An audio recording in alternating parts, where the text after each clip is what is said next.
जरा साल 1958 की कल्पना कीजिए।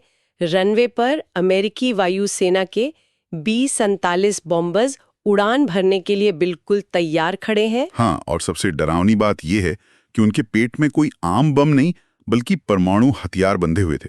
बिल्कुल। और उनका निशाना था सीधे मुख्य भूमि चीन। आपको पता है कि दुनिया को तीसरे विश्व युद्ध के मुहाने पर खड़ा करने वाली वजह क्या थी? वो दो छोटे चट्टानी द्वीप किनमेन और मात्सू। हाँ, मतलब सुनने में ये किसी हॉलीवुड की डार्क कॉमेडी फिल्म का सीन लगता है ना? लेकिन ऑपलैंड 2558 के अवर्गीकृत दस्तावेजों में ये खौफनाक हकीकत दर्ज है। सही कहा। और आज जब हम खबरों में पढ़ते हैं कि 2027 तक चीन ताइवान पर हमला करने की क्षमता हासिल कर लेगा, तो हमें लगता है कि ये कोई बिल्कुल नया खतरा है। पर असल में ऐसा है नहीं। इतिहास के पन्नों में झांकने पर पता चलता है कि ये टाइम बॉम्ब तो दशकों से टिक टिक कर रहा है। तो आज की इस गहन चर्चा में हम रोवन ऑलपोर्ट की शानदार किताब वॉर प्लान ताइवान के पन्नों से गुजरेंगे। बिसात बिछी है। उसके मोहरे दशकों पहले कैसे गढ़े गए थे। इस पूरी भू राजनीतिक पहेली को समझने के लिए ना, सबसे पहले हमें A2AD यानी एंटी एक्सेस एरिया डिनायल की अवधारणा को समझना होगा। ये कोई आम सैन्य शब्दावली नहीं है ना? बिल्कुल नहीं। ये प्रशांत महासागर में लड़े जाने वाले हर युद्ध की आत्मा है। एंटी एक्सेस का मतलब है दुश्मन को अपने इलाके से दूर रखना। और एरिया डिनायल का मतलब कि अगर दुश्मन अंदर घुस भी आए तो उसके लिए वहां टिके रहना नामुमकिन बना देना। इसे ऐसे मत सोचिए कि आपने अपने घर के बाहर कोई ऊंची दीवार खड़ी कर दी है। तो फिर इसे कैसे समझा जाए? मतलब कोई आसान उदाहरण? इसकी तुलना एक ऐसे विशाल अंधेरे कमरे से कीजिए जहां फर्श पर लेजर सेंसर, बारूदी सुरंगें और मोशन डिटेक्टर्स का एक पूरा जाल बिछा है। बाप रे! मतलब घुसपैठिए को पता है कि वो दरवाजा तोड़कर अंदर तो आ सकता है, लेकिन बिना अपना कोई अंग गंवाए वो एक कदम भी आगे नहीं बढ़ा पाएगा। हाँ, और प्रशांत महासागर के मामले में अमेरिका हमेशा से वो घुसपैठिया रहा है जिसे हजारों किलोमीटर की दूरी तय करके इस अंधेरे कमरे में आना होता है। और यही बात इस पूरे परिदृश्य को एक बेहद खतरनाक शतरंज के खेल में बदल देती है। लेकिन यहाँ एक बहुत बड़ा ट्विस्ट है। वो क्या? इस खेल में आपका असली दुश्मन सामने बैठा खिलाड़ी नहीं है, बल्कि खुद वो शतरंज का विशाल बोर्ड है। अरे हाँ, प्रशांत महासागर की भौगोलिक स्थिति। बिल्कुल, हजारों मील तक फैला नीला पानी जहाँ कोई जमीन का टुकड़ा ही नहीं है। अगर हम समय के पहिए को थोड़ा पीछे घुमाए ना, प्रथम विश्व युद्ध के बाद के दौर में जब अमेरिका ने जापानी साम्राज्य के बढ़ते खतरे से निपटने के लिए अपना मास्टर प्लान बनाया था, वॉर प्लान ऑरेंज। सही कहा। और मैंने पढ़ा है कि ये कोई रातों रात बना दस्तावेज नहीं था। नहीं, बिल्कुल नहीं। ये अमेरिकी नौसेना के भीतर चली एक बहुत लंबी वैचारिक लड़ाई का नतीजा था।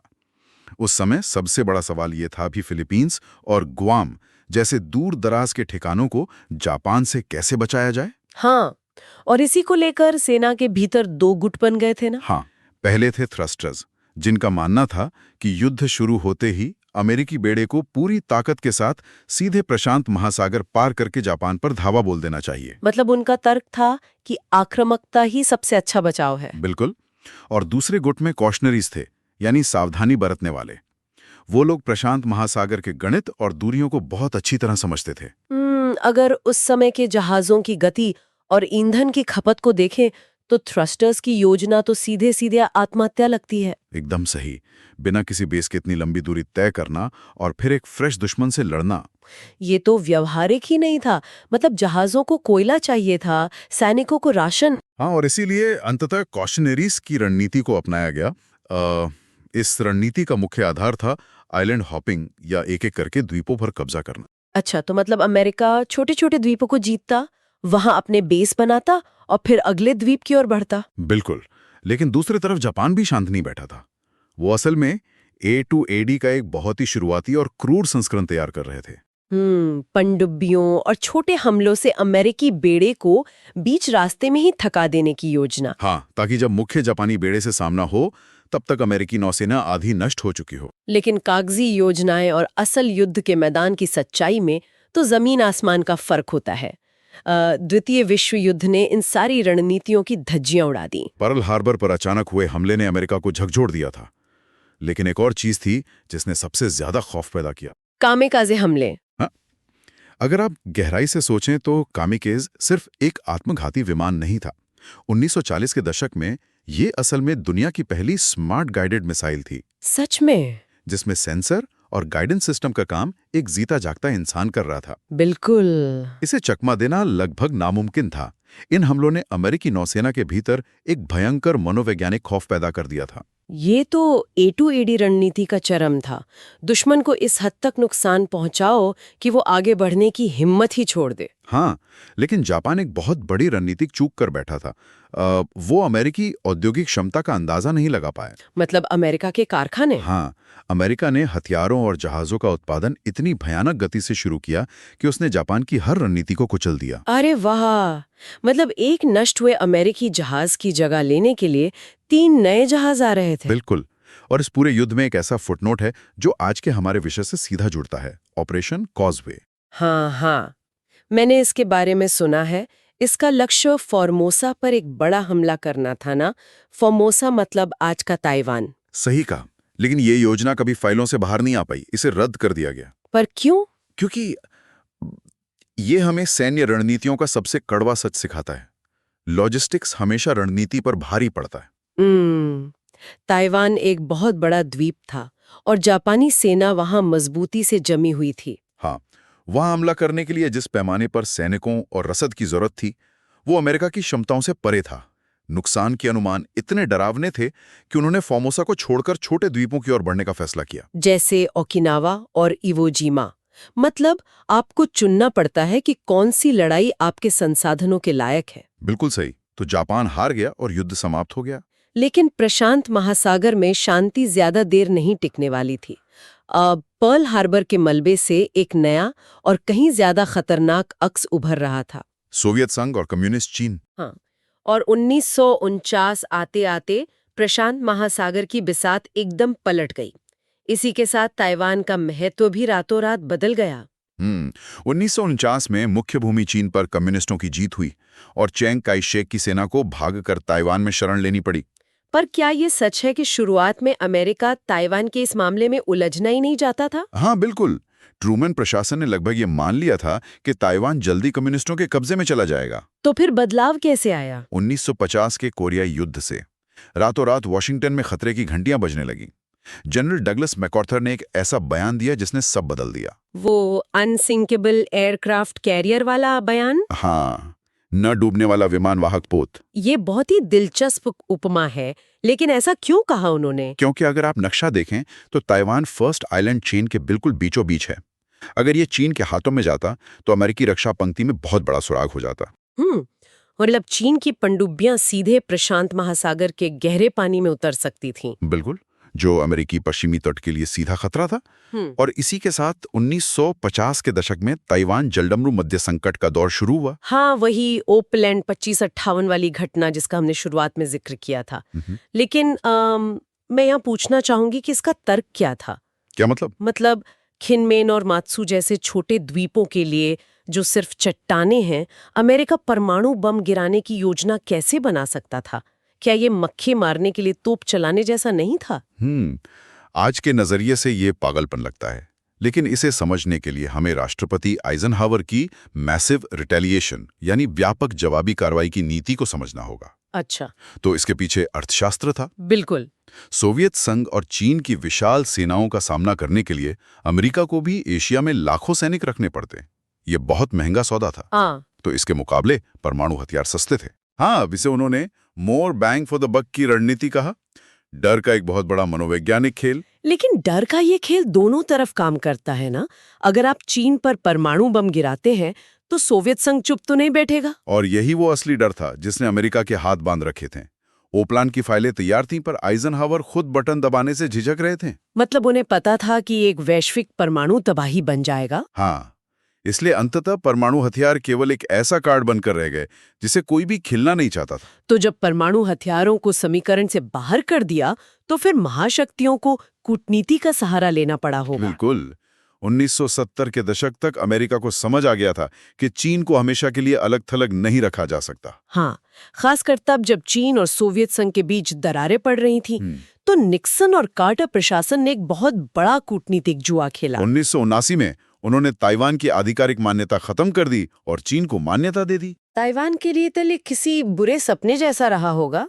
रातों रात उन्हें विश्व बिरादरी से बाहर कर दिया गया। हाँ, लेकिन अमेरिका ने उन्हें पूरी तरह मरने के लिए भी नहीं छोड़ा। उन्होंने ताइवान रिलेशंस एक्ट पास किया। अच्छा, इसके तहत अमेरिका ताइवान को हथियार बेचेगा। हाँ, लेकिन ये जानबूझकर स्पष्ट नहीं किया कि युद्ध होने पर अमेरिकी सेना सीधे ताइवान को बचाने आएगी या नहीं। इसी को स्ट्रेटेजिक एम्बिग्विटी या रणनीतिक अस्पष्टता कहते हैं ना। बिल्कुल। मतलब ये तो दो गगनचुंबी इमारतों के बीच बंधी एक पतली रस्सी पर चलने जैसा है। लेकिन इससे हासिल क्या हुआ? क्या इससे असमंजस नहीं बढ़ा? कूटनीति में कभी-कभी असमंजस ही सबसे बड़ा हथियार होता है। अगर अमेरिका कह देता कि वो बचाने आएगा तो ताइवान खुद को स्वतंत्र घोषित कर देता, जो चीन के लिए सीधे युद्ध का निमंत्रण होता। और अगर अमेरिका मना कर देता तो चीन तुरंत हमला कर देता। इस अस्पष्टता ने दोनों को रोक कर रखा है। ताइवान ने भी यही किया। आप उनके गुप्त परमाणु कार्यक्रम की बात कर रही हैं? हाँ, अकेले पड़ जाने के डर ने ताइवान को अपना खुद का परमाणु बम बनाने के रास्ते पर धकेल दिया था। बिल्कुल। 80 के दशक में उनका institute of nuclear energy research इस पर तेजी से काम कर रहा था। उनका तर्क था कि अगर अमेरिका नहीं बचाएगा तो उनका बम ही उनका बचाव करेगा। और वो एक चालू परमाणु हथियार बनाने से बस कुछ ही महीने दूर थे, लेकिन 1988 में CIA के एक मुखबिर ने सब बदल दिया। तो वॉशिंगटन में हड़कंप मच गया। क्योंकि अगर चीन को भनक लग जाती तो वो तुरंत ताइवान पर प्रीएम्प्टिव स्ट्राइक कर देता। बिल्कुल। अमेरिका ने बिना एक पल गंवाए ताइवान पर भारी दबाव डाला और कार्यक्रम हमेशा के लिए बंद करवा दिया। ताइवान को अपने रिएक्टर कंक्रीट से भरने पड़े। बाप रे! तो अब परिदृश्य ये है कि न अमेरिका परमाणु हथियारों का इस्तेमाल कर सकता है और न ताइवान के पास अपना बम है। हाँ, इसका मतलब है कि अगर कोई युद्ध होता है तो वो एक पारंपरिक युद्ध होगा जो विशाल महासागर के आर पार लड़ा जाएगा। और बिना परमाणु हथियारों के ऐसा युद्ध लड़ना कितना मुश्किल है, इसका सटीक उदाहरण हमें 1982 के फॉकलैंड्स युद्ध में मिलता है। बिल्कुल। रणनीतिकारों के लिए ये सबसे बेहतरीन केस स्टडी है। अर्जेंटीना ने असल में ब्रिटेन के खिलाफ A2AD रणनीति का ही इस्तेमाल किया था। मतलब अपनी वायुसेना और मिसाइलों के दम पर ब्रिटिश नौसेना को बाहर रखना। ये तो अमेरिका और ताइवान वाले परिदृश्य से बहुत मिलता जुलता है। हाँ, और ब्रिटेन ने जवाब दिया अपनी कुख्यात परमाणु पनडुब्बी HMS कॉन्करर से, जिसने अर्जेंटीना के क्रूजर को डुबो दिया। उसका मनोवैज्ञानिक असर इतना था कि अर्जेंटीना की पूरी नौसेना डरकर वापस छिप गई। लेकिन इस युद्ध ने रणनीति से ज्यादा लॉजिस्टिक्स की कहानी लिखी। ब्रिटेन को 6300 किलोमीटर दूर स्थित एसेंशन द्वीप का इस्तेमाल करना पड़ा। हाँ, मैंने ऑपरेशन ब्लैक बक के बारे में पढ़ा है। एसेंशन द्वीप से एक वल्कन बॉम्बर को उड़ाकर फॉकलैंड्स तक ले जाना। और इतनी लंबी दूरी के लिए उसे हवा में कई बार ईंधन भरना पड़ा। आपको पता है, एक बॉम्बर के लिए 11 विक्टर टैंकर विमानों को उड़ान भरनी पड़ी थी। अरे वाह! मतलब ये दर्शाता है कि दूरी किसी भी हथियार से बड़ी दुश्मन होती है। बिल्कुल। और उस युद्ध में अर्जेंटीना की एक्सोसेट मिसाइलों ने जो तबाही मचाई, उसने तो पूरा व्याकरण ही बदल दिया। क्योंकि वो समुद्र की सतह के बिल्कुल करीब से उड़ती थीं और रडार उन्हें पकड़ नहीं पाते थे। हाँ, इसी खतरे ने अमेरिका को एहसास दिलाया कि एक ऐसा सिस्टम चाहिए जो सैकड़ों मिसाइलों को हवा में नष्ट कर सके। और इसी से एजिस कॉम्बैट सिस्टम का जन्म हुआ। अच्छा, जो आज अमेरिकी नौसेना की रीढ़ है। और मैंने सुना है कि नागरिक जहाजों का भी बहुत इस्तेमाल हुआ था। हाँ, ब्रिटेन को अपनी सेना ढोने के लिए आलीशान क्रूज जहाजों को काम में लेना पड़ा था। भविष्य के प्रशांत युद्ध में भी विशाल नागरिक बेड़ों का इस्तेमाल होगा। तो अगर हम फॉकलैंड्स में असेंशन द्वीप की भूमिका देखें तो क्या प्रशांत महासागर में गुआम या ओकिनावा आज अमेरिका के लिए वही भूमिका निभाएंगे? एकदम सही। वॉर प्लान ऑरेंज से लेकर फॉकलैंड्स तक सब यही गवाही देते हैं कि युद्ध हथियारों से नहीं, रसद और भूगोल की समझ से जीते जाते हैं। मतलब रणनीतियां बदलती हैं, लेकिन प्रशांत महासागर की विशालता और A2AD का सिद्धांत आज भी वैसा ही है। हाँ, आज चीन के पास ऐसी मिसाइलें हैं जो अमेरिकी विमान वाहक पोतों को हजारों किलोमीटर दूर से मार सकती हैं। और ये हमें आज की चर्चा के सबसे दिलचस्प मोड़ पर लाकर खड़ा करता है। हमने देखा कि इन सैन्य दस्तावेजों ने मिसाइलों की रेंज और दूरियों को बहुत अच्छे से नापा है। बिल्कुल। लेकिन जरा सोचिए, अगर कल सच में कोई टकराव होता है तो क्या 20वीं सदी की सोच वाले ये ओपलैंड्स काम आ पाएंगे? आप किस तरफ इशारा कर रही हैं? मैं सोच रही थी कि आज का युद्ध सिर्फ पानी या हवा में तो लड़ा नहीं जाएगा। क्या होगा जब साइबर हमले पलक झपकते ही दुश्मन के पावर ग्रिड और उपग्रह प्रणालियों को अंधा कर देंगे? अरे हाँ, ये तो एक बिल्कुल अलग ही मोर्चा है। और ग्लोबल सप्लाई चेन का क्या, जो आज इस कदर आपस में गुंथी हुई है कि ताइवान में सेमीकंडक्टर का उत्पादन रुकते ही पूरी दुनिया की अर्थव्यवस्था ढह जाएगी? ये एक बहुत ही डरावना विचार है। हाँ, क्या आधुनिक तकनीक ने युद्ध के मैदान को उन अदृश्य डोमेन तक नहीं पहुंचा दिया है जहां दशकों पुराने ये ओपलैंड्स सिर्फ कागज के टुकड़े साबित हों? बिल्कुल। शायद असली डर वो नहीं है जो 2027 की हेडलाइंस में दिखाती हैं। सही कहा, असली डर वो अदृश्य युद्ध है जिसे अभी तक किसी वॉर प्लान में डिकोड ही नहीं किया जा सका है। और ये एक ऐसा सवाल है जिस पर हम सभी को जरूर विचार करना चाहिए। बिल्कुल, बहुत ही गहरा सवाल है ये।